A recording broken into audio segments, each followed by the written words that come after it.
বয়স যখন 7 হয়, বারবার যখন সালাতের কথা বলবেন, সাথে করে নিয়ে দাঁড়াবেন, জুমার দিন মসজিদে নিয়ে যাবেন, মাঝে মাঝে নামাজে নিয়ে যাবেন। 7, 8, 9 এই 3 বছরের ট্রেনিং এ 10 বছর তো এমনি পাক্কা নামাজে হয়ে যাবে। নাকি বলবেন হুজুর আমি তো পড়ি না, আমারই তো খবর নাই। ছেলেরা যে বলবো বাবা নামাজ কায়েম কর, এর আগে কিন্তু নিজের মুসল্লি হইতে হবে।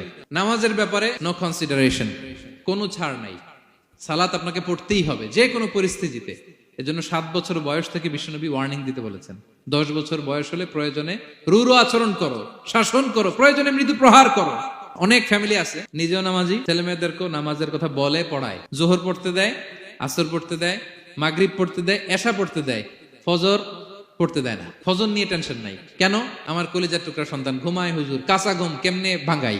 যে বাবা মারা মনে করে সকালে কিভাবে ডাকি, উঠতে চায় না হুজুর, কাঁচা ঘুম কষ্ট হয়ে যায়। ফজরের সময় যদি আগুন লেগে যায় আপনার ঘরে, কি করবেন?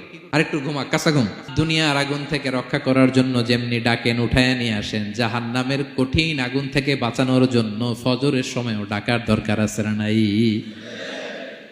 দুনিয়ার আগুনের চেয়ে কমপক্ষে 70 গুণ বেশি তেজওয়ালা। বিষ্ণু বলেন নারুকুম তুকিদুন, যে আগুন দিয়ে কিচেনে রান্না করো, জাহান্নামের আগুন কিন্তু এই আগুন নয়। জাহান্নামের আগুন দুনিয়ার আগুনের চাইতে কমপক্ষে 70 গুণ বেশি তেজওয়ালা। তাহলে ফজরের সময় ডাকবেন তো ছেলে মেয়েকে, হ্যাঁ, নিজেও পড়বেন, ছেলে মেয়েদেরকেও ডাকবেন। আকিমিস সালাহ।